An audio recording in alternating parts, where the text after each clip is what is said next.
forcément du terrain maintenant que sur ces premiers mois. Déjà, ce qui change fortement, effectivement, c'est ma présence sur le terrain. Ça a été voilà, une volonté de Mika d'accompagner au quotidien et justement pour apporter mon expérience en tant que joueuse.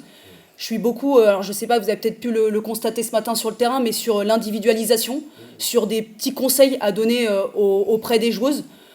Des petits détails qui, je l'espère, feront la différence le week-end pour aller grappiller des points.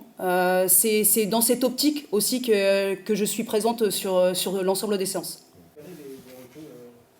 On l'espère. Alors avec Mika, effectivement, en fonction un petit peu de comment on veut voir évoluer l'équipe, on a identifié des besoins spécifiques. Maintenant, je ne vous cache pas que le mercato d'hiver est déjà régulièrement un mercato compliqué. La crise sanitaire n'arrange pas non plus nos affaires. Notre position au classement aussi, il faut aussi être réaliste. Maintenant, on y travaille. On a ciblé vraiment des postes prioritaires pour nous apporter, surtout apporter des profils qu'on ne possède pas au sein de notre équipe, pour pouvoir aussi proposer des choses différentes. Donc voilà, on avance en ce sens. Et si on devait avoir des recrues, on espère aussi concrétiser assez rapidement. Parce que comme on l'a dit, on a des matchs très importants qui arrivent au mois de janvier. On a très peu de temps. Et si on devait intégrer des recrues dans notre façon de jouer, le plus tôt possible serait le mieux. Dans quel secteur de jeu vous cherchez? Moi, je peux le dire. Dans le secteur de jeu, on a envie d'apporter un peu plus de percussion, notamment dans les couloirs. Donc on est avant tout en recherche de milieux excentrés.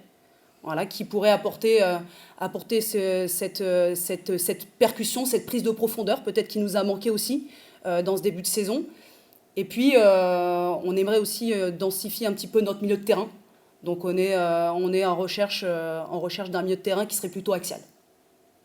Les blessés, les joueuses blessées, vous y comptez, vos joueuses charismatiques très importantes sur lesquelles vous comptiez au début de saison qui se sont blessées. Vous comptez les revoir pour vous aider d'ici la fin de saison ou c'est Là, la plus grosse blessée qui reste, donc il nous en reste deux. Donc on a Ashley Clark qui est actuellement blessée et Lina Boussa.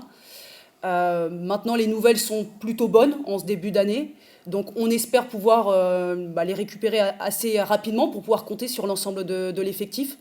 Voilà, on sait qu'on a aussi des besoins en milieu de terrain. Lina correspond à nos besoins. On espère pouvoir la récupérer. Maintenant, on sera obligé de composer aussi en ce début d'année avec les absences. J'ai envie de dire, c'est aussi la loi du foot.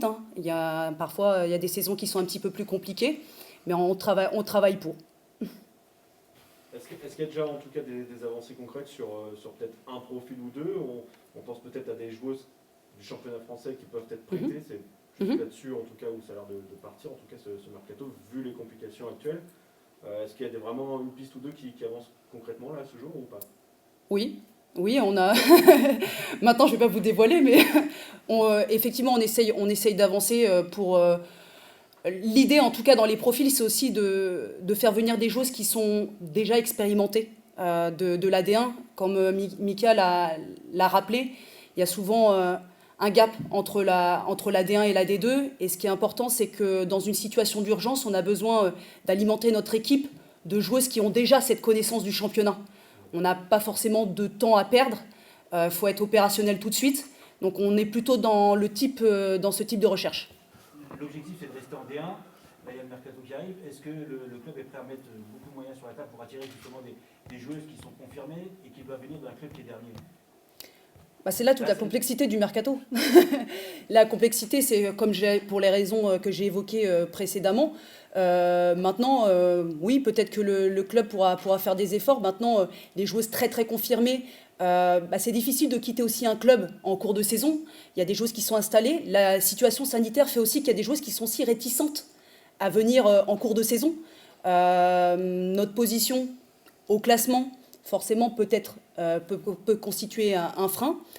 Maintenant, on ne se ferme pas de porte. On étudie vraiment toutes les possibilités. On a évoqué tout à l'heure des possibilités peut-être sur le territoire national, mais il y a aussi d'autres possibilités à l'étranger qui pourraient s'offrir à nous. Les moyens qui étaient attendus en début de saison ne sont toujours pas là non plus pour les aides pour le foot féminin. Est-ce que ça aussi, ça peut être un frein justement sur ce mercato? Disons qu'on dépensera de façon mesurée et surtout, si on a des joueuses à prendre, c'est qu'on a la certitude qu'elle va nous apporter une plus-value. C'est là le plus important. C'est-à-dire qu'aujourd'hui, avec Mika, on a identifié certains besoins. Si une joueuse, on ne va pas prendre une joueuse pour prendre une joueuse. C'est que si on prend une joueuse, c'est qu'on a la certitude qu'elle va nous apporter un plus au sein d'effectifs.